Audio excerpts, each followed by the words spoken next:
안녕하세요. 네, 함수학 MS 클래스 이승원 강사입니다. 만나게 돼서 반갑습니다. 제가 설명회가 처음은 아닌데요. 맨날 너무너무 떨리는 거예요. 학생들 앞에 있으면 하나도 안 떨리는데 야 이거 봐 이거 그리고 혼자 여기도 뛰어다니고 이러는데요. 학부모님들 모시면 이렇게 떨릴 수가 없어요. 네, 편하게 잘 해보겠습니다.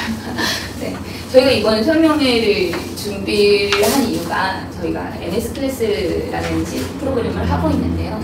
네, 그 반에서 이제 아이들을 가르쳐 보면서 그리고 이제 지금 현재 입시가 자꾸 바뀌는 상황이잖아요. 교육과정도 많이 개편이 되고 그러면서 어떻게 막 계속 바뀌어나가는 가운데 정보를 좀 드리고 저희가 추구하는 바도 마찬가지로 말씀을 드리고 학부모님들께서 아이를 가르치시고 뭔가 이렇게 방향성을 잡아주실 때 초육 아이들은 되게 중요한 시점이잖아요. 곧 있으면 사춘기도 올 테고 뭐 여러 가지 방향으로 되게 중요한 시점인데 어떤 방향성을 가지고 하는 것이 향후 이 아이한테 도움이 될 것인가에 대해서 좀 같이 말씀 나눠보고 하려고요.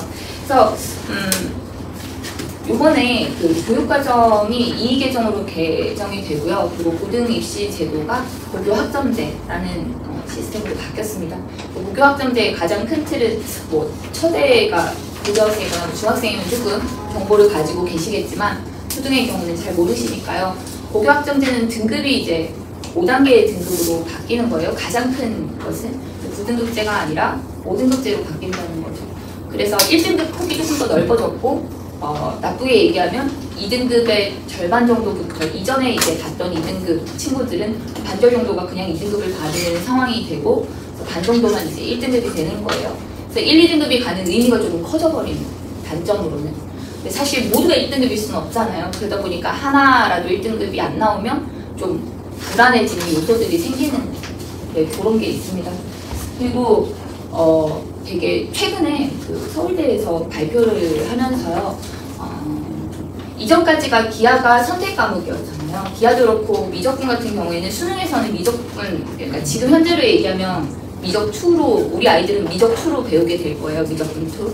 그래서 이전에 있던 수원이 대수로 개편이 되고 이름만 바뀌었다고 생각하시면 됩니다.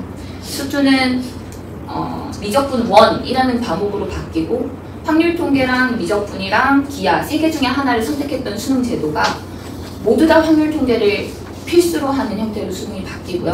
나머지 과목은 그냥 선택할 수 있는 형태로 내신에서 선택할 수 있는 형태로 바뀌었어요. 그러면서 권장이수 과목이라는 게 대학 측에서 요구하는 권장이수 과목이라는 게 생겼거든요. 서울대에서 발표한 권장이수 과목입니다. 그러면 수학에서 저희는 이제 수학 선생님이고 가장 이런 거에 민감하잖아요. 뭐 어느 학교에서 뭘 발표하면 어떻게 바뀌는지가 굉장히 입시 큰 틀을 좌지우지하니까 제일 크게는 일단 서울대를 먼저 보거든요. 근데 서울대에서 발표하기로 권장 과목에 기하랑 미적분 2가 둘 다 들어가 있는 거예요. 근데 서울대만 이렇습니다. 지금 현재로서는요. 올해로서는 고려대랑 연세대는 아직은 미적분 2 쪽이고요. 서울대의 경우는 둘 다를 해야 하는 걸로 바뀌었어요. 근데 이거를 필수 이수는 아니에요. 권장 이수라는 것은 권장하겠다는 뜻이거든요. 바꿔 말하면 이걸 선택할 경우에 가산점을 주겠다 정도로 받아들이시면 될 것 같아요. 근데 아시다시피 수시 같은 경우에는 막 되게 치열하잖아요. 아이들이 모두 다 1등급을 받고 막 1.0 몇이냐 뭐 1.1이냐 2냐가 되게 큰 역할을 하는 상황에서 권장이수 과목에 플러스 알파를 줘버리면 하는 친구랑 안 하는 친구랑 분명한 차이가 있지 않을까. 저희는 이제 이런 부분들도 고려를 해야 하니까요. 그러면 이게 진로 선택 과목이지만 권장 과목이 돼버리면 지금 현 5등급제에서는 이전하고 가장 큰 차이점이 뭐냐면 기하 같은 경우에 지금 현재 고등학생들의 경우는요. 고1이 아닌 고2, 고3의 경우는 기하가 선택 과목이고요. 절대평가로 반영이 됩니다. 근데 절대평가로 반영되는 과목은 패스홀 낫이거든요. 그래서 잘 하기만 하면 이제 P가 뜨는 거예요. 패스가 뜨고 큰 의미가 없었는데 이게 권장 과목이 되고 5등급제가 되어버리면서 이 친구들도 다 내신 산출입니다. 내신 산출이 되어서 1, 2, 3, 4, 5등급이 성적표에 기재가 되는 거예요. 다시 상대평가가 되어버렸다는 얘기죠. 그래서 혹시라도 서울대를 염두에 두고 있는 아이라면 근데 그게 뭐 무슨 공대건 뭐 이공계건 간에 지금 여기 간호대 치대 이쪽은 미적분 하나만 한다고 하지만 나머지 여기 있는 그 기본적인 공대 혹은 약대, 의대, 식품, 생활 이쪽 이 홍계 계획들은 다 권장 과목에 2개를 다 선택하는 걸로 들어가 있어요. 그래서 그래야지 싶은 거예요. 엄마들도 마찬가지지만 선생님들도 사실 기아가 약간 논외로 있었거든요. 여태껏 기아 파트를. 저는 이제 작년에 고3 친구 하나가 기아 선택 친구가 있어가지고 그 친구랑 같이 기아를 했는데 그 친구가 맨날 1학년 때만 해도 자기 기아 좋아하니까 기아 할 거라고 그랬었거든요. 그래서 기아를 직접 곧잘을 하고 같이 이렇게 했는데 갈수록 이제 기아 인원이 줄어드는 거예요. 기아가 인원이 너무 적게 선택하니까 손해를 너무 많이 봤던 거예요. 표점에서. 그러니까 잘하는 애가 좀 많이 들어오고 그래도 이제 밑에 깔아주는 애들이 있고 이래야지 격차가 커서 표준 점수에서 이득을 볼 수 있는데 기아가 큰 의미가 없어져 버려서 인원이 너무 적고 하다 보니까 학생들이 대부분 미적분을 선택을 하거나 확통으로 틀거나 하게 되면서 이 친구가 또 이제 이거 어떡해요, 기아 망했어요 이렇게 얘기할 정도로 그러면서 조금 바깥에서 기아가 좀 떠돌아다니고 있었죠. 그러다가 이제 유명한 인강 선생님도 기아 쪽은 인강을 안 찍어주시고 또 안 내주고 그런 상황에까지 이르렀었어요. 근데 이게 이렇게 돼버리면서 서울대가 이렇게 나오면 분명히 다른 학교들도 흔들리거든요. 다른 학교들도 조만간 또 그렇지 않을까. 저희가 작년에 추측할 때 내신 5등급제가 나오고 절대평가가 되고 뭐 이런 얘기들을 하면서 상대평가라도 5등급제가 돼버리고 수능에서 학통만 모두 다 보게 되는 상황이 되면 분명히 대학 입장에서는 공대나 뭐 이공계 쪽에서 혹은 이제 의대는 조금 다르지만 이렇게 어쨌든 탑권 대학에서는 분명히 이걸 요구하는 것이 있을 거라고 생각을 한 거예요. 대학 측에서 이제 미적분 2를 안 하고 원하지 않거든요. 네, 심지어 경제학과만 해도 미적분을 하고 오길 원해요. 네. 근데 그게 안 돼 있으면 교수님이 다 한숨 쉬고 시작하거든요. 이걸 가르쳐야 되냐 이렇게. 그래서 분명히 학생들한테 이수를 하고 안 하고의 이슈가 있을 거라고 생각을 했었어요. 대학 측에서. 근데 아니나 다를까 이렇게 발표를 해버린 거예요. 그래서 조금 전 얼마 전에 또 뉴스를 봤더니 수능은 기하 미적분을 배제해놓고 대학 측에서 이거를 선택 과목으로 권장 과목으로 하는 바람에 사교육을 뭐 조장한다 막 이런 이슈까지 뜨고 그랬어요. 그래서 근데 그거는 사실상 맞는 말이잖아요. 우리 애는 학교에서 이거를 선택을 안 해서 불리한 조건이 되어버려서 대학 가는데 점수를 가산점을 못 받아서 못 들어가는 상황이 되면 그렇지 않아도 강남권 친구들은 수시로 들어가기가 쉽지 않은 상황인데 지역에 있는 친구들하고 격차나 이런 수시 쪽에서는 확실히 좀 불리한 상황이잖아요. 근데 이것마저 이렇게 되버리면 너무 억울한 상황이 되는 거예요. 그래서 어떻게 하면 이 기하 파트가 대체 어디가 문제인가 이런 걸로 고민을 해보는데 그 친구가 기하를 굉장히 좋아하는 친구였어요. 그 기하 문제를 풀 때도 굉장히 잘 푸는데 기하가 크게 뭐 벡터도 있고 뭐 포물선 이렇게 2차 곡선 연관된 것도 있고 평면 도형 뭐 이체 도형 이렇게 도형적으로 들어가는 부분도 있는데 그 모든 바탕이 쌤 이거 중학교 때 했던 건데요. 중학교 때 했던 걸로 하니까 풀려요. 공간으로 어떻게 하니까 풀려요. 이렇게 얘기를 많이 하는 거예요. 근데 그 시작 지점이 바로 저희가 생각하기에는 이 중학교 2학년 2학기 중학교 2학년 2학기가 기하가 시작되는 시점인 거예요. 사실상 물론 기하는 초등학교 때도 다르고요. 중학교 1학년 2학기에서도 굉장히 중요하게 다릅니다. 합동이라던가 혹은 기본 도형에 대한 걸 배우고요. 각에 대한 얘기도 하고 그리고 나서 평면 도형에서 원가 부채꼴 넓이도 찾고 입체 도형 측정도 하고 이런 파트들을 하게 되는데 근데 뭐 그 부분들은 조금 낫거든요. 합동은 아이들이 그래도 잘 다 똑같이 생겼잖아요. 합동은 똑같이 생겨서 이런 그림하고 저런 그림하고 잘 보는데 막상 이렇게 도형에 닮은 성질 이렇게 들어가게 되면 아이들이 너무 어려워하고 가장 많이 성적이 급락하는 곳이 바로 이 지점이에요. 근데 물론 잘하는 친구들도 있긴 하거든요. 근데 아이들이 보면 어떤 친구들은 대수에 되게 강점이 있고요. 어떤 친구들은 상대적으로 기하를 굉장히 잘해요. 남자 친구들이 조금 기하에 좀 능숙하고요. 대수 잘하는 친구들이 근데 성적은 좋아요. 왜냐면은 나머지 모든 파트는 대수거든요. 근데 다른 모든 파트. 근데 저희가 이렇게 하다 보면 대수는 막 하면 시키면 시킨 대로 늘어요. 연습시키면 계산 곧잘 하고요. 그리고 애들이 하다 보면 익숙해지는 부분이 있고 답이 딱딱 떨어지니까 방정식은 어떻게 풀고 부등식은 어떻게 풀고 이런 것들이 쭉 연결이 되고 하니까 대수는 어떻게 되는데 기하 파트는 너무너무 많이 무너지는 거예요. 모르겠어요 하는 케이스가 굉장히 많아요. 그래서 중학교 2학년 2학기에 구멍이 뻥 있는 상태로 3학년을 넘어가요. 그래서 3-1은 그래도 또 할만합니다. 3-1은 또 2차 함수고요. 2차 방정식이고요. 뭐 무리수, 수책에 배우고. 근데 이게 어려워도 공수일에서 또 똑같이 다루어요. 비슷한 내용들을 가지고 다루고. 근데 물론 잘 되어 있어야겠죠. 그럼 그렇게 다루는데 그거 하다가 아, 나는 기하 너무 못해. 너무 힘들었어 하고 지나갔는데 이게 발목 잡히는 지점이 공수 2의 도형의 방정식이에요. 도형의 방정식이 1학기에 있었습니다. 원래요. 수상에 있었던 내용이거든요. 수상 끝에 있었어요. 수상하가 공수 1, 공수 2로 바뀌는 게 갖는 의미가 뭐냐면요. 수학이 3하로 나뉘어진 과목은 1년이 교육과정인 거예요. 그럼 학교 입장에서는 수하에 있는 내용을 1학기 중간고사에 땡겨가도 되는 거예요. 그렇게 돼서 단대국어 같은 경우에서는 수하에 있던 경우의 수 순열 조합을 1학년 1학기 중간고사에 본 경우도 있습니다. 그렇게 좀 교육과정 내에서 수학 상하니까 이 1년 과정으로 너희가 자유롭게 할 수 있어 라는 게 수학 상하였다면 공통수학 1과 공통수학 2로 나뉘어진 저버렸잖아요. 이번에. 그럼 이번에 1학기에만 해야 되고 2학기에만 해야 되는 과목이 될 거예요. 그래서 모든 학교들이 뭐 1학기 내에서 물론 중간 기말은 좀 바뀔 수 있지만 1학기 내에서만 성적 산출을 해야 하고 1학기 그 과정 내에서만 내야 되고 그냥 그걸로 끝이 나는 상황이 된 거예요. 그래서 도형의 방정식 파트가 공수 2로 넘어오게 되면서 2학기 중간고사에 위치를 하게 됩니다. 근데 이 파트가 되게 빡빡해요. 지금 공수 2 아이들이 시켜보고 있으면 너무너무 어려워해요. 근데 별거 아닌 것 같잖아요. 직선의 방정식 다 중학교 2학년 때 배운 거, 원의 방정식, 원 그냥 그리면 될 것 같잖아요. 도형의 이동은 그래도 좀 낫습니다. 근데 직선의 방정식은 그렇게 어려워요. 직선의 방정식. 그리고 원도 굉장히 어려워해요.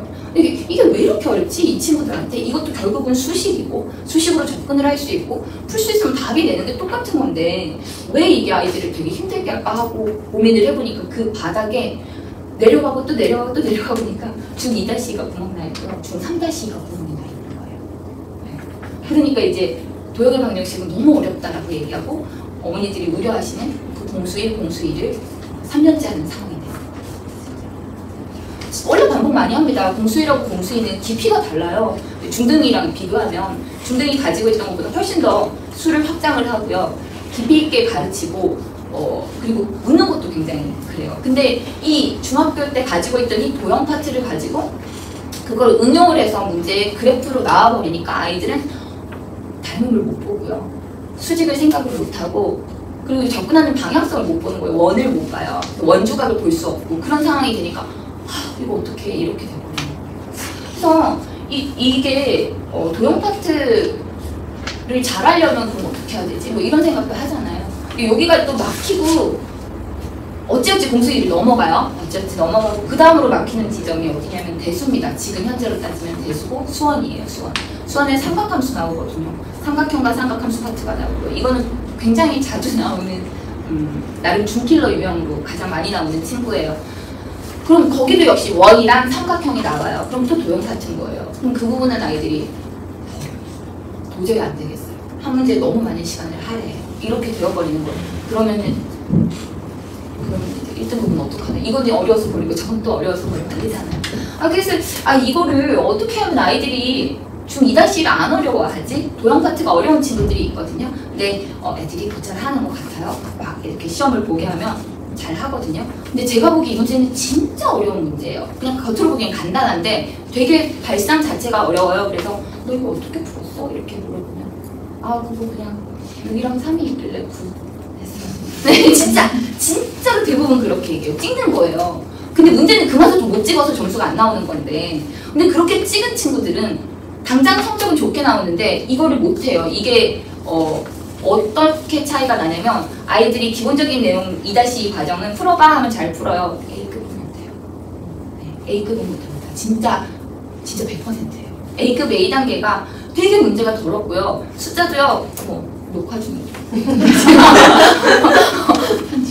네, 숫자가 막 각도 자체가요. 예쁘게 안 나와요. 각도가 다른 거는 60도, 135도 이렇게 딱 떨어지는 특수각으로 나오는데 A급 문제 시켜보시면 57.5 이런 답이 나와요. 아이들 입장에서는 정확하게 알지 못하고 모르는 거예요. 근데 그게 어디에서 결국은 아이들이 심화를 하고 이거를 해보고 한 거랑 그냥 이거 보이니까 얘 왠지 선생님 왠지 똑같이 생겼어요. 각도가 이거 90도 넘잖아요. 이러니까 그렇게 해서 찍어서 푸는 아이들은 결국은 어려운 문제들에서 그게 자기 것이 안 되는 거예요. 도형 문제는 그려봐야죠. 그려봐야 돼요. 진짜로 본인이 그려봐야 돼요. 그래서 제가 지금 2학년 2학기 딱 내신대를 하고 있어요. 3학년 2학기 이렇게 내신대를 하거든요. 애들이 보면서 이렇게 어떻게 생각해요? 가장 많이 나오는 게 닮은 파트. 평행선 나오잖아요. 평행선 나오면 이 닮은 비를 가지고 이쪽으로 연장을 하고 또 저쪽에서 닮은 비를 똑같이 찾고 별거 아닌 것 같은데 아이들은 너무 막막해 하는 거예요. 근데 그게 도형이 눈에 안 드러나서 그렇거든요. 그래서 저는 이제 아이들 가르치면 합동할 때 색연필 딱 2개 준비해서 빨간 색연필이랑 파란 색연필 2개 똑같이 그려요. 거기서 드러나게요. 눈에 보이게. 그림을 그려주고 어머니들도 아이 집에서 이렇게 오답노트 정리할 때 저는 늘 그렇게 시키거든요. 오답노트 정리할 때 도형 파트는 반드시 그렇게 하게 해주셔야 돼요. 그래서 빨간 색연필로 이렇게 삼각형 하나 있으면 걔랑 합동 이거를 파란 색연필로 하나를 더 그려요. 거기 그대로 그 그림 위에다가. 그럼 아이들이 아 얘랑 얘가 똑같이 생겼구나 하고 보기 시작해요. 그러다 보면 어느 순간 그 도형이 눈에 쏙 들어오는 거예요. 근데 이게 도형에 대한 센스를 키우는 거거든요. 근데 이거는 본인이 직접 그려봐요. 선생님이 아무리 들이밀고 여기다가 그림 그리면서 아 얘랑 얘 합동이지? 이변 같이? SAS지? 해도 소용이 없어요. 자기가 직접 그려줘야 돼요. 그래서 이제 커다란 그림 그려라 이렇게 얘기하면서 너네가 직접 그려보고 머릿속에도 그려보고 여기저기 해봐야 그게 다 자기 거가 되는 거야 하면서 제가 아이들한테 얘기를 하거든요. 닮으면 더해요. 합동은 그나마 똑같이 생겼으니까 눈에 들어오기나 하지. 닮으면 얘랑 얘가 닮은지 쟤랑 제가 닮은지 잘 보이지도 않아요.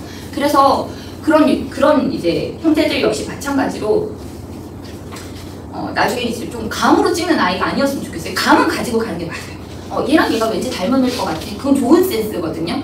근데 그걸 닮은일 것 같으니까 답이 이거야 하고 거기서 멈추면 안 되는 거라고 생각합니다. 그리고 닮음일 것 같은데 왜 닮음일까를 생각하는 게 수학이거든요. 수학이 애들이 우스갯소리로 해요. 선생님 대체 이거 배워서 어디다 써요?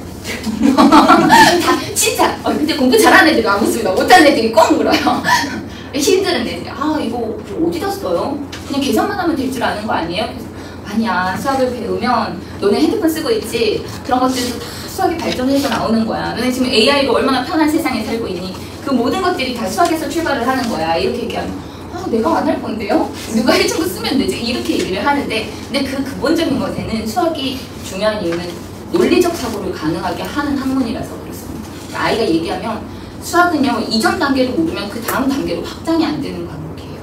역사 같은 것들은 밑에서부터 쭉 하고 한 번 더 하잖아요. 고등하면 다시 그 역사가 어디 바뀌나요? 그대로 있으니까 저기 뭐 선사시대부터 또 다시 한 번 또 쭉 시작하잖아요. 근데 수학은 초등학교 때 배운 수학에 구멍 나 있으면 중등이 흔들리고요. 중등에서 배운 게 구멍 나 있으면은 고등에서 무너져요.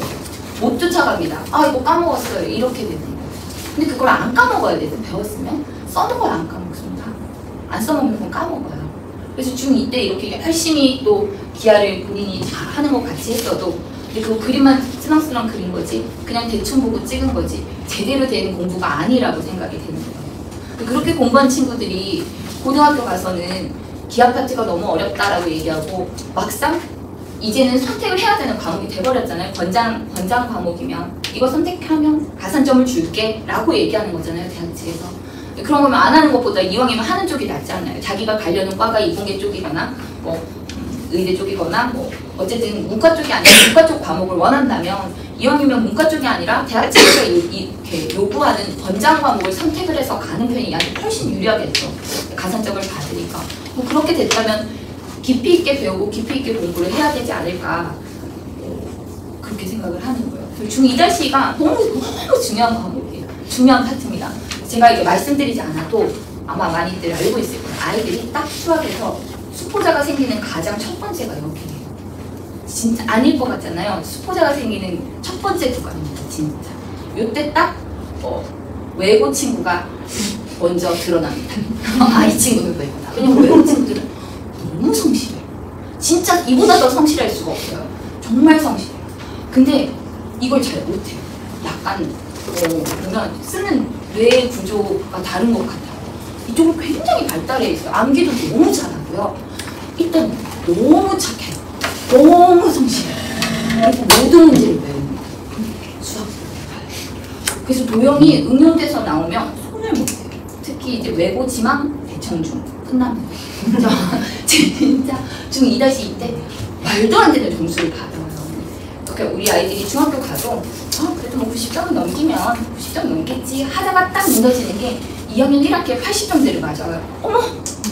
아니 너가 지금 미적분을 하고 있는데 이걸 이렇게 배운 지 오래돼서 그래 그럴 수 있지 이러고 넘어갑니다. 네, 그래 뭐 3개 틀릴 수 있지 이거는 실수이고 저건 잘못 받고 이건 계산을 잘못했다니까 이거 마킹을 잘못했고 그래서 그렇게 넘어가는데 2학년 2학기가 되잖아요. 그러면 진짜 정말로 거짓말 안 해요. 64점 받아. 진짜 마음의 준비를 하셔야 돼요. 대청 진짜 어렵습니다. 진짜 어려워요. 게다가 이제 휘울도 2학기 파트가 이제 기하 파트고 그러다 보니까 그리고 이쪽은 좀 남자친구들이 강세가 많잖아요. 남학생 학군 쪽들이 조금 더 그게 있으니까 자사고들이 있으니까 그러다 보니까 6학년 때 전학도 굉장히 많이 와요. 대연초는 거의 반 이상이 전학인 것 같아요. 네, 그래서 전학도 굉장히 많이 오시고 아이들을 이제 잘 하니까 대부분 잘 하니까 이렇게 전학을 오시는데 그러면 이 파트가 되게 어렵게 나올 수밖에 없는 거예요. 너무 쉽게 나오면 우습게 보거든요. 아이들이 시험지를 우습게 봐요. 공부를 안 해요. 그래서 시험 문제가 정말 밑도 끝도 없이 굉장히 어렵게 나오니까 이 도형을 내가 진짜로 꼭꼭 씹어먹고 자기가 이제 설명할 수 있을 정도로 되지 않고서는 시험 문제가 말도 안 되는 문제들을 보는 거예요. 그래서 그러려면 정말 깊이 있게 공부를 한번 시켜봐야 되지 않나. 네. 우리가 이 아이들 데리고 제대로 공부 한번 시켜봐야 되지 않을까 이런 생각을 하게 되는 거예요. 그리고 여기 또 복병이 하나 있습니다. 확률. 네. 저는 얘를 되게 좋아하거든요. 너무 재밌어요. 어릴 때도 그랬고 이 별거 아닌 것 같은데 뭐 하는 경우의 수는 그러면 문제는 진짜 한 2-3줄밖에 안 되거든요. 누가 뭐 하는 경우의 수는 이렇게 나오는데 이게 어떤 문제들은 생각해야 될 게 이만큼 있는 거예요. 그럼 하루 종일 그거 생각하고 있는 거예요. 연필로 막 끄적여도 보고. 근데 이게 너무 재밌거든요. 제 입장에서는 다 딱 떨어지는데 아이들은 대부분 굉장히 힘들어요. 왜냐면 한 개를 생각을 못하면 답이 128인데 자기는 119가 나오는 거예요. 말하자면. 그래서 나는 명쾌하게 얘를 맞게 했다 이런 생각을 했는데 하나도 안 맞으니까 애들 당황하기 시작하고 아니 그럼 내가 뭘 빼먹은 거예요? 이걸 어떻게 고려해요? 하는 게 이 경우의 수입니다. 근데 경우의 수랑 확률은 지금 잡으셔요. 고등학교 가서 하려고 하면은 시간이 없어요. 그러니까 제가 확통을 나가세요라는 뜻이 절대 아니에요, 어머니. 확통 나가지 않으셔도 됩니다. 확통은 쉬워요. 근데 그 확통 쉬운 확통을 하기 위한 경우의 수를 가지고 있는 그 수용도의 개념이요. 수용도가 뭐 A, B, C 세 사람이 일렬로 서는 방법의 수는 그럼 나무까지 그림이에요. 그럼 나무 모양으로 이렇게 그려나가서 가지가 뻗어나가니까 이 한 줄기에 대한 가지당 뭐 2개씩 총 3개니까 2 곱하기 3은 6이야 라는 게 머릿속에 그려지도록 아이들이 좀 연습을 해봤으면 좋겠어요. 고등학교 수학 가르치면서 너 중학교 때 이거 수영 다 안 그렸어? 그냥 3 곱하기 2 아니에요? 맞는데 3 곱하기 2가 나오는 원리를 알고 있냐고. 그러면 모르는 거예요. 그냥 3픽토리얼이라든지 이렇게 얘기를 하는 거예요. 근데 그게 머릿속에 있으면 참 좋겠다 이런 생각을 하는 게 이제 초등 친구들이 많이 그려보면 좋겠어요. 저는 초등학교 때 배웠거든요. 철수 여기 너무 웃긴 거예요. 요즘 뭐 A, B, C, D 학생을 뭐 이렇게 써는 방법 다 써가면서 한국말로 열심히 쓰면서 갑을 병동 써가면서 다 해보고 그래서 그게 머릿속에 있는 거예요. 4 곱하기 3이고 이 줄기는 3이 나오고 그럼 여기서는 2개씩 나오고 여기서는 1개씩 나오고 이렇게요. 그래서 아이들이 이런 거를 좀 생각을 했으면 좋겠어요. 마음속에 좀 가져서 이걸 하면 좋겠다 이런 생각이 드는 거예요. 제가 작년에 제가 데리고 있던 친구들 중에서 지금 현재 중학교 2학년 친구가 있고요. 이 친구가 5학년 때부터 같이 했어요. 저랑 수업을. 근데 그때는 이제 일반 판서반을 하고 있었기 때문에 평범하게 나가는 형태로 한 번 나가고 기본 한 번 나가고 응용 한 번 나가고 이런 식으로 해서 마무리하고 바로 다음 단계 넘어가서 기본 한 번 하고 응용 한 번 하고 이렇게 하는 판서를 했어요. 근데 굉장히 골자라는 친구입니다. 잘해요. 머리도 좋고요. 그리고 영어를 굉장히 잘하고요. 근데 수학적 머리도 있어요. 제가 설명한 거를 나중에 다시 물어보면 그걸 다 기억을 해요. 이거 되게 센스가 있는 친구예요. 굉장히 잘하는데 이 친구가 공수일 넘어가서 공수일 계산하거나 이런 거는 괜찮은데 공수일 심화 파트 세시 문제만 돼도 못 푸는 거예요. 근데 너무 이상한 거예요. 제가 여태껏 했을 때 중학교 때까지는 다 했거든요. 아이가 잘 스스로 했는데 어느 순간 얘가 거기서 딱 막혀버리는 거예요. 근데 센시가 고등과정이 돼버리면 센시 문제가 굉장히 확 업그레이드가 돼요. 중학교 때 하던 센시랑 조금 다르거든요. 뭐 교육청 문제 들어가고요. 그리고 뭐 평가원 문항들 들어가고 숫자 더러운 문제들 막 넣고 하다 보니까 센시가 살짝 업그레이드가 된 형태예요. 근데 꼭 풀려보셔야 돼요. 굉장히 좋거든요, 문제들이. 그래서 안 되면 센시라도 좀 풀렸으면 좋겠다 이런 생각을 하는데, 근데 그게 힘든 이유가 아이가 심화 파트를 제가 얘를 진짜 극심화까지 했나 생각해보니까 안 한 거예요. 왜냐면 이게 선행을 얼른 요 정도 하면 충분히 공수에 나갈 수 있을 것이다 라고 생각을 했었기 때문에요. 그래서 이 친구를 그걸 잡는데 굉장히 오래 걸렸고, 결국은 이제 중2 MS반으로 보냈어요. 중2 MS반으로 보내서 이 친구가 울고 불고 다녔어요. 거기를 하면서 이제 되게 지금 확 업그레이드가 돼서 고1 내신 문제도 되고. 작년에 데리고 있던 친구 중에서 하나는 지금 6학년이에요. 근데 그 친구는 지금 중1 MS반에 같이 있어요. 중1 MS반에 같이 있는데 진짜 똘똘해요.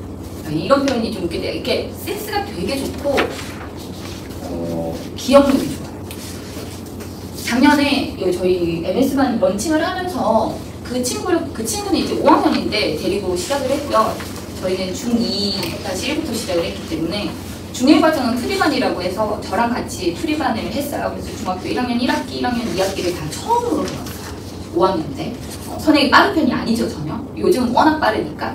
내가 5학년, 이렇게 작년이 5학년이었으니까 그때 저랑 중1-1, 2를 하고 여름에 그 친구가 중1 MS를 같이 들어갔어요. 그리고 6학년인데 5학년인데 6학년 형아들이랑 같이 들어갔고 지금 현재 같이 하고 있어요. 지금 현재 저희 반에서 1년 넘게 같이 하고 있거든요. 저희는 지금 현재 공수일을 하고 있는데 진짜 잘해요. 정말. 제가 본 아이 중에 손으로 뽑아요. 어느 정도냐면 이 1대 그 친구랑 같은 학년 다 데리고 와서 앉혀놔도 걔가 잘할 거예요. 그 정도로 확신이 있어요. 너무너무 잘해요. 그래서 왜 이걸 이렇게 잘하나 했더니 이 친구가 맨 처음에 들어왔었는데 이대시를 할 때는 너무 힘들어했어요. 근데 대수를 못하느냐 그것도 아니에요. 잘해요. 계산도 빠르고 잘하는데도 대수 문제가 처음으로 그런 심도 있는 심화 문제를 하기 시작을 한 거예요. 지금 뭐 A급뿐 아니라 뭐 각종 TOT, 뭐 절대 등급 이런 거 다 발췌해가지고 아이들한테 쏟았거든요. 그랬더니 애들이 다 하객 입고 나간 친구들이 못하겠다 들어놓고 막 그랬는데 이 친구가 그걸 꼴까지 다 했고요. 2-2도 그렇게 심화까지 했고요. 3-1, 3-2까지 하고 지금 공수회를 하고 있어요. 형아들 내신 대비하고 있어요. 중학교 1학년 2학기 거 내신 대비하고 있고 이 친구는 제가 따로 실력 정석을 줬습니다. 실력 정석 연습 문제를 틀려요. 기본 정석 연습 문제까지는 저희가 사이클 1에서 나가고요. 실력 정석은 저는 안 나갈 생각이었는데 이 친구는 시간이 남잖아요. 내신 대비 하는 동안. 굳이 1-2 내신 대비를 안 해도 되고 하니까 너는 그러면 너희는 이제 이 친구랑 단대부중 몇몇 있어요. 단대부중은 1학기에 시험 보고 2학기는 안 보니까. 너희는 그럼 이동안 실력 정석을 하자. 실력 정석 연습 문제를 주고 한 번에 한 단원씩 숙제로 내줘요. 네, 그럼 그 중에서 한 개 칩니다. 한 단원 문제 되게 잘합니다. 실력 정석 절대 혼자 다 못해요. 근데 혼자서 그걸 다 해요. 증명도 곧잘 하고요. 공수일에 증명하는 거 진짜 안 쉬운 일이에요. 실력 정석까지 자기가 혼자 힘으로 할 수 있는 거는 진짜 쉽지 않아요. 근데 그걸 하더라고요. 그래서 처음에는 컴플레인을 엄청 받았거든요. 이거 애들이 다 할 수 있냐? 이거 가능한 거예요? 이거 너무 힘들어요, 아이가. 사실 숙제가 계속 밀리는데요. 그렇게 하고 컴플레인 엄청 많이 받았어요.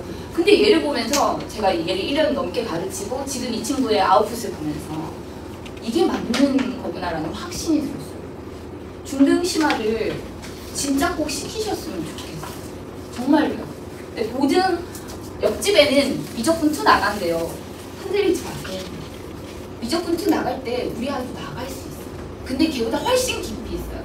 근데 큰애 키워보신 분들은 아마 아실 거예요. 제가 왜 이렇게 말씀드리는지. 어머니들이 정말 이제 큰애를 키우면서 둘째 때는 이 실수를 안 하세요. 근데 엄청 흔들려요. 옆에는 벌써 확정도 다 끝냈고 수원수투를 2바퀴를 돌았 때 이제 미적분을 하고 있대. 하는 6학년이 있어요. 비일비재합니다. 생각보다요.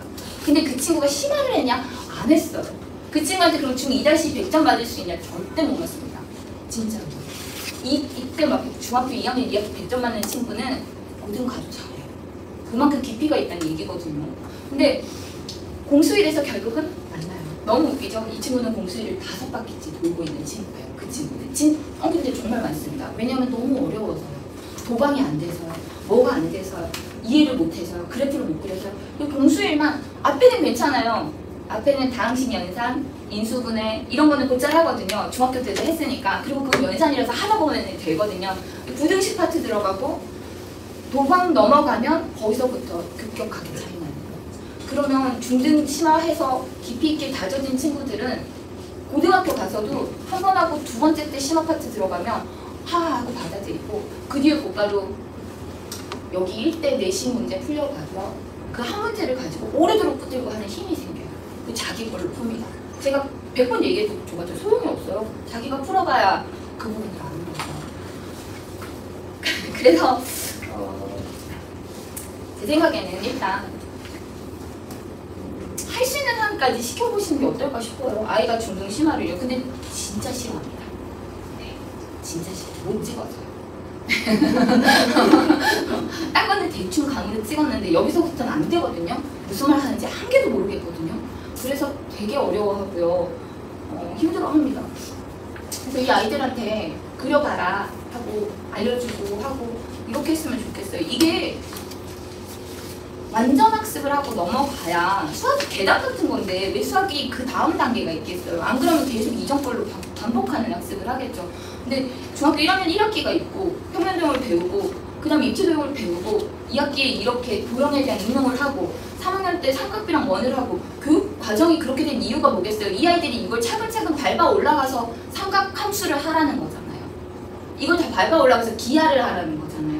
근데 이거를 제대로 안 다져놓고 올라가면 막상 이 친구한테는 이거는 너무나 큰 구멍이 돼버리는 거예요. 그리고 저의 경험으로는 그렇게 허세와 겉멋에 들어서 선행을 나가던 친구들은 백 못해요. 절대로 백 못해요. 왜냐면 나 그래도 수원했었는데 나 수원 수투 나가고 있었는데 저 중2 안 할 거예요 하는 친구 진짜 많이 봤고요. 지금 제가 얘기했던 아까 그 친구 5학년 친구 이름 얘기해요. 지금 6학년이죠. 미안해 민재야. 그 친구가 저희 반 1등입니다. 중1 형아 때 제 친구 1등이에요. 물론 지금 굉장히 잘하는 형 하나가 들어오기는 했는데 여튼 너무 재밌어요. 둘이서 막 스파크가 튀기면서 하는데 이렇게 몇 개를 튀었나 보면서 너무 귀엽습니다. 근데 무슨 얘기하고 있었죠? 근데 수원 수투 하다가 진도 빽해서 어머니 얘 이거 너무 부족해요. 이게 제가 보기에는 여기 분명히 구멍이에요. 이거 이렇게 하면 얘 공수일 한 것 같아서 한 게 아니에요. 시험 보면은 안 그래요. 그렇게 얘기해서 막 설득해서 간신히 이렇게 오는 경우가 있고 결국은 그래도 우리는 좀 여기까지 했는데 좀 하고 절대 안 오시는 분들도 있는데 그 아이들 나중에 가서 만납니다. 내년만 돼도 1년만 지나도 공수일을 하고 있어요. 우리는 중등 심화를 다 끝내고요. 그럼 공수일을 하고 있는데 그 친구랑 얘랑 비교해보면 너무 갭 차이가 큰 거예요. 저희 요번에 공수일 들어가면서 신규 신입생들을 조금 받았어요. 신규 신입생 제 반에 2명의 신규가 들어왔거든요. 3명의 신규가 들어왔어요. 근데 저는 이제 이 아이들을 작년부터 데리고 쭉 하고 있었으니까 이 친구들이 거의 다 처음이거든요. 공수일이 다 처음이에요. 근데 그 중에 한 명만 수원하다가 뺏겼어요. 나머지는 거의 다 처음이에요. 근데 그런데 이제 새로운 신규 친구가 집에 가서 엄마 다른 애들이 다 한 3번 한 것 같아요. 나만 공수일이 처음인가 봐. 이렇게 얘기를 했다는 거예요. 그래서 학부모님이 너무 걱정을 하시면서 전화를 하셨어요. 저한테. 우리 애만 혹시 이거 처음이냐. 그래서 선생님이 좀 빨리 나가시는 거 아니냐, 깊이 있게 나가시는 거 아니냐라고 하셔서 어머니 저희 반에 공수일을 한 친구는 10%도 안 됩니다. 나머지 다 처음이에요. 그런데 왜 이렇게 다른 애들은 다 잘하는 것 같다라고 느낀다는 거예요. 저희는 심화를 그렇게 말씀드렸어요. 몇몇 개 되게 유명한 심화책이잖아요. A급도 유명하고요. 최상위 수학도 그렇거든요. 최상위 수학도 좀 그래요. 근데 되게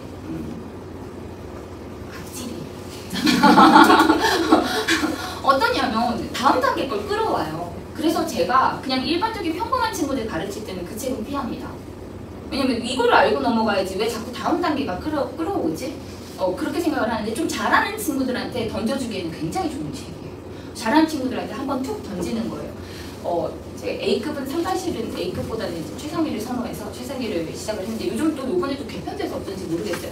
최상위 하면 거기 이제 아이들이 너무 어려워하는 그늘 분리, 모든 공수일에 들어가면 이제 그늘 분리 나오거든요. 그쪽 파트에 관한 내용이 약간 들어가 있어요. 되게 희미하게 들어가 있어요. 근데 그걸 그래프로 설명하는 것이 아니라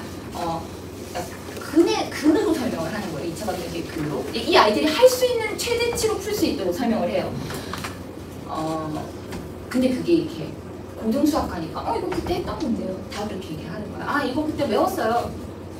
인수분해 공식 그때 선생님이 그 A급에서 외우라 그래서 외웠잖아요. 이러고 다 외우고 되게 생각보다 빨리 넘어가니까 나중에 공수일이 응용 정도까지 하고 넘어가는 친구들은 고등수학 너무 어려워요. 갭이 너무 커요. 할 게 너무 많아요. 분량이 너무 엄청나요. 하는 친구랑 분명히 비교 우위에 서서 시작을 하게 되는 것 같아요. 저는 좀 이렇게 차근차근하게 심화를 좀 진행을 했으면 좋겠어요. 근데 이게 우리 아이만 뒤처지면 어떡하죠? 우리 아이만 느리면 어떡하죠?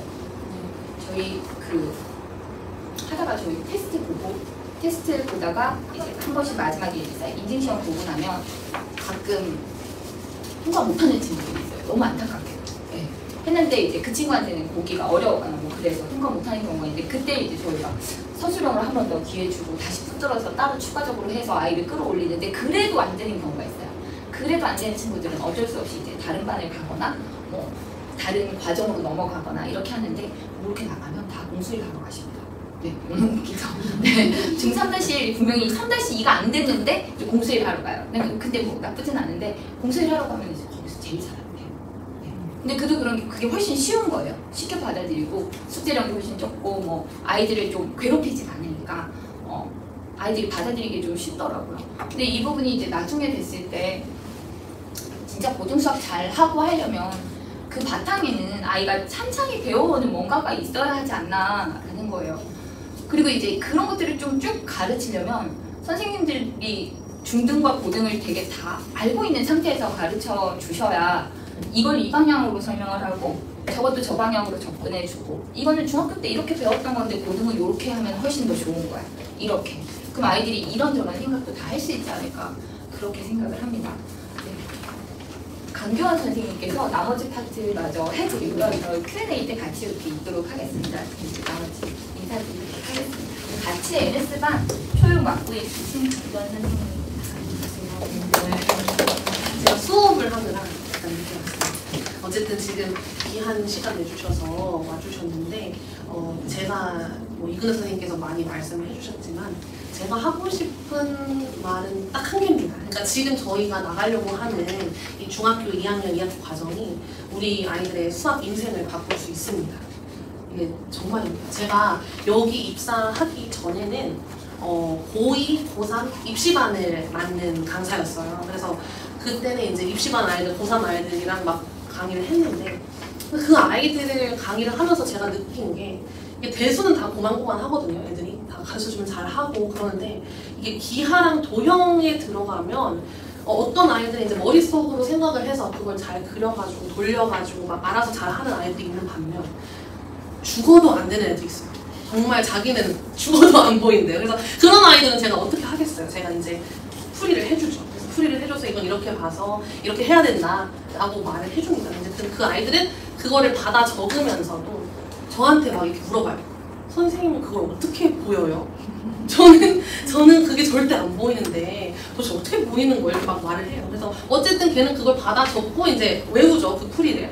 근데 그게 조금만 변형이 돼서 나오거나 심지어 똑같은 문제가 또 나와도 또 못 풉니다.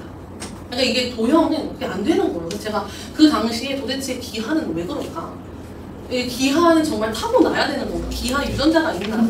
라고 약간 생각을 했었어요. 그 당시에. 근데 제가 여기 함수학에 입사를 하고 나서 이제 중학교 아이들을 많이 접하고 그 아이들이랑 이제 내신 대비도 해보고 하다 보니까 이게 중학교 2학년 2학기 과정에서 시작이 되는 거더라고요.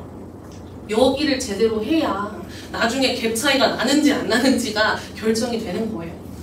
그러니까 사실 여기 이공계 쪽 서울대 붙은 학생들 다 모아놔가지고 2학년 2학기 때 성적 얼마 받았어? 라고 물어보면 아마 다 100점이라고 할 거예요. 그러니까 그만큼 기하랑 도형을 생각하는 방법, 깊이 있게 완전학습으로 배우는 방법이 약간 이공계 쪽 머리가 트이게 하는데 정말 중요합니다. 그래서 그게 정말 관련이 있는 것 같다라는 걸 여기 제가 들어와서 깨달았고요. 제가 또 MS반만 맡고 있는 게 아니라 일반 판서반도 많이 맡고 있어요. 그래서 그 아이들이 이제 중2 아이들 반을 제가 하나 맡고 있어요. 그래서 지금도 열심히 걔네들 가르치다 왔는데 어쨌든 제가 그 아이들은 중2 올라가는 겨울방학 때 공통수학 1 기본 과정, 선행 과정으로 모은 아이들이에요. 그래서 아이들이 좀 많이 모였는데 어쨌든 지금은 내신 대비 기간이잖아요. 아시고 계시죠? 그래서 이제 잠깐 선행을 멈추고 중학교 2학년 2학기를 나가고 있습니다. 근데 엉망이에요. 저는 몰랐어요. 이렇게까지 엉망일 줄 몰랐는데 진짜 엉망이에요. 근데 이게 2학년 1학기 때는 약간 티가 안 났어요. 대수 파트고. 그러니까 약간 문제를 풀려보고 유형 문제 몇 개 외워라 라고 하면 이게 점수가 확 올라가는 게 보이는데 이게 도형은 안 되는 애들은 진짜 계속 안 되더라고요. 그래서 너무 힘듭니다. 지금도 열심히 막 가르쳐주다가 왔는데 그래서 이걸 어떻게 해야 되나. 근데 신기한 게요. 근데 그 2학년 2학기 못하는 아이들 있잖아요. 공통수학 2도 못합니다. 그래서 그거를 힘들어하는 애들이 이제 공통수학 2를 힘들어하는 애들이 그 중학교 2학년 2학기 과정 때부터 제대로 안 배웠던 아이들이었던 거 똑같아요 정말.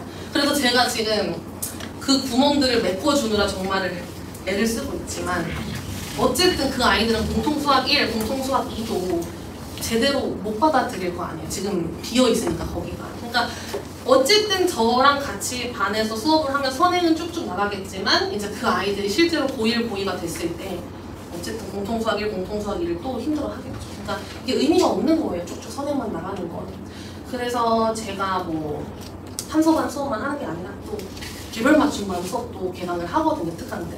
근데 이제 또 개별 맞춤반 수업에는 정말 다양한 학생들이 많이 모입니다. 근데 그 중에 특강 개별 맞춤반에는요, 대다수가 개형 학원에 다니면서 우리 애가 조금 힘들어한다. 공통수학 1, 공통수학 2 나가는 걸 힘들어한다. 그래서 저보고 조금 서브로 문제풀이를 조금 봐달라고 수강을 원하시는 경우가 있어요. 그래서 제가 뭐 알겠다 상담을 하죠. 수업하기 전에 알겠다. 그럼 제가 문제풀이 잘 봐주겠다라고 상담을 하는데 첫날 와서 책을 펴서 까보면 제대로 푸는 문제가 하나도 없습니다. 그러니까 그 수업을 왜 듣고 있는 건지 저는 모르겠는 거예요. 진짜 제대로 푸는 게 하나도 없고 이거 어떻게 풀었어? 맞춤 문제가 있어서 어떻게 풀었어? 라고 물어보면 그냥 공식 같은 걸로 이렇게 풀었대요. 그러니까 그게 왜 그렇게 나오는지는 하나도 모르고 있는 거예요. 심도 있게는 모르는 거죠. 그러니까 그래서 방학 동안 잘 이렇게 수업을 해주고 문제풀이를 해주고 보내요. 이제 또 학기 중에는 학원을 2개 다니기가 힘들잖아요. 그래서 이제 학기 중에는 그 대형 학원만 다니다가 그 다음 방학이 되면 또 저를 찾아옵니다. 저를 찾아와서 첫 수업날 또 책을 피죠. 근데 또 똑같은 책이에요. 공통수학에. 너 왜 아직도 이걸 하고 있니? 한 학기가 지났는데 라고 제가 물어보면 시험에 떨어져서 그 다음 반으로 못 가서 이번에 또 공부를 해서 또 시험을 쳐야 되는데 이번에 통과하면 정말 기회가 끝이래요. 다른 학원으로 가야 된대요. 당연히 시험을 못 보죠. 지금 엉망진창인데 실력이. 그래서 그런 경우가 정말 많습니다. 제가 한두 명을 본 게 아니에요. 진짜 매 방학 특강마다 있습니다. 그런 아이들. 그래서 그런 아이들 어머님과도 제가 상담을 해보죠. 근데 그 어머님은 이미 우리 애가 벌써 공통수학 1, 공통수학 2를 하고 있어. 이거에 심취해 계세요. 그러니까 그 대형 학원의 커리큘럼을 따라가야 되고 거기 입반 테스트를 뭐 통과를 해야 되고 마음만 급한 거죠. 그러니까 이게 백을 해서 다시 중학 과정부터 채우면서 진행을 하면 훨씬 더 좋을 텐데 그거를 못 하십니다. 거기에 너무 심취해 계셔서. 그래서 이 아이들이 뭐 다 구멍이 나 있는데 공통수학 1을 하면 뭘 합니까? 그래서 그 다음 과정으로 계속 못 나가고 공통수학 1, 2만 정말 3년 내내, 4년 내내 하는 아이들이 있어요. 그럼 그러다가 이제 고등학교 가는 거예요. 고등학교 가면 똑같죠. 공통수학 1, 공통수학 2 제대로 모르는 상태로 그냥 3번, 4번 겉핥기만 하다가 들어가는 겁니다. 고등학교. 그게 무슨 의미냐고. 너무 시간 낭비 아닙니까? 그래서 지금 제가 말씀드린 이 아이들은 너무 늦었지만 지금 우리 초육 아이들은 지금 딱 적기에 찾아오셨습니다. 유일한 기회예요, 어머님들. 지금 저희 MS반이 딱 중2 2학기를 나가고 있고요. 그래서 지금이 지나면 저희는 다음 과정으로 나갈 거 아닙니까? 그래서 초육 MS반이 중학교 2학년 2학기 과정을 나가는 유일한 기회.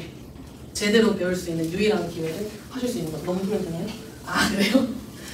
네, 그래서 저희는 이제 정말 제대로 가르치죠. 절대로 대충 하지 않고. 사실 중학교 2학년 2학기 과정이 다른 학원에서는 대충 하는 데도 많거든요. 이게 정말입니다. 그러니까 이게 도형 파트고 특히나 경우의 수 파트는 더 그래요. 애들이 감으로 푼단 말이에요. 근데 감으로 풀어서 맞췄어. 그러니까 쉬운 문제는 이게 60도 딱 보도 나오거든요. 그래서 애들이 막 60도 이렇게 써서 맞췄어. 그냥 그런 거 같대요. 그래서 그런 다른 학원들은 이제 그 정도로 맞추면 이제 잘한다. 이제 다음 과정을 넘어가자라고 합니다. 왜냐면 이게 도형 파트다 보니까 가르치는 입장에서도 조금 힘들고 받아들이는 애들도 힘들거든요. 그러니까 힘든 건 빨리 넘어가고 싶잖아요. 그래서 대충 가르치는 데도 많을 거예요. 그러니까 지금 제 판서반이 난리가 났죠. 애들 다 까보니까 중학교 2학년 2학기 과정이 다 엉망인데 저희는 그렇게 하지 않고요. 저희는 정말 저희 모토입니다. 깊이 있는 반복, 완전 학습으로 가는 길. 그래서 저희는 진짜 반복을 여러 번 하면서 깊이 있게 심화까지 다 다루고요. 그 심화 문제도 그냥 푸는 게 아닙니다. 오답까지 다 하면서 지금 오답 문제 받으셨잖아요. 거기에 도형을 이제 크게 그리면서 문제까지도 저희가 적으라고 하거든요. 그래서 문제를 적어야 애들이 문제를 읽어요. 그래서 문제를 적으면서 조건 하나하나 따지면서 이건 왜 준 건지 이건 왜 준 건지 다 알아야 문제가 사실 진짜로 푸는 거거든요. 감으로 때려 맞추는 게 아니라. 그래서 그렇게 하면서 가르치고요. 정말 제대로 잘 할 수 있습니다. 저희는. 저희 지금 유일한 기회라고 말씀드렸습니다. 어머님들 지금 유일한 기회고요. 그래서 앞에서 이근 선생님께서 말씀드렸겠지만 저희는 한 과정을 3번씩 반복을 한다고 들으셨을 거예요 아마. 그래서 이렇게 한다고 하면 어머님들께서 너무 느린 거 아니냐라고 말씀하시는 어머님들이 좀 계십니다. 그래서 근데 결코 느린 게 아니거든요. 제대로 하고 있는 거거든요 저희들은. 그래서 그거 꼭 말씀드리고 싶었고 지금 사실상 저희 초6 아이들이 중3까지 커리큘럼이 쭉 짜여 있거든요. 그래서 저희 반에 들어와서 쭉 커리큘럼을 따라가시다 보면은 중3을 졸업하고 고등학교 들어가기 직전에 이미 고3 수능까지 치를 수 있는 상태가 되어 있을 거예요. 그러니까 결코 느린 게 아니고요. 굳이 왜 이렇게 심화까지 하냐라고 물어보시는 어머님들도 계세요. 그래서 애들도 사실 힘들어 하거든요. 막 A급 문제 풀 때 애들 죽으려고 해요. 물론 저희도 죽으려고 합니다. 그래서 이렇게 풀이를 하면서 너무 힘들어서 그런데 그 애들이 이제 점점 처음에는 그런 말을 하다가 이걸 하다 보니까 자기도 실력이 느는 게 느껴지는 거예요. 그래서 이제 점점 그런 말이 들어갑니다. 근데 이게 당연히 해야 되는 걸 알고 있고 또 저희가 매 수업마다 시험을 보잖아요. 그래서 시험을 봤을 때도 당황스러운 문제들을 많이 보거든요, 애들이. 그래서 이게 실제로 내신 대비 일반 아이들을 데리고 내신 대비를 하다 보면 내신 시험의 중간에 하나 탁 걸리는 문제가 나오잖아요. 그러면 평범한 아이들은 그거에 멘붕이 와서 뒤에 문제를 다 틀립니다. 정말 많이 봤어요, 제가. 근데 저희 반 아이들은 그런 문제는 아무것도 안 했죠. 그런 문제는 너무 많이 풀어봤고 하도 까다롭게 숫자 변형한 문제들을 많이 풀어보기 때문에 강한 멘탈을 가질 수 있다. 흔들리지 않는 그게 또 강점이라고 할 수 있습니다. 그러니까 지금이 유일한 기회고요. 제가 네, 보여드리겠습니다. 저희 인증시험이 9월 27일 날 있고요. 그리고 10월 17일이 저희 2-2 과정 개강 날입니다. 저희한테 맡겨주시면 저희가 정말 제대로 잘 가르칠 수 있으니까요. 맡겨주시면 감사하겠습니다. 감사합니다.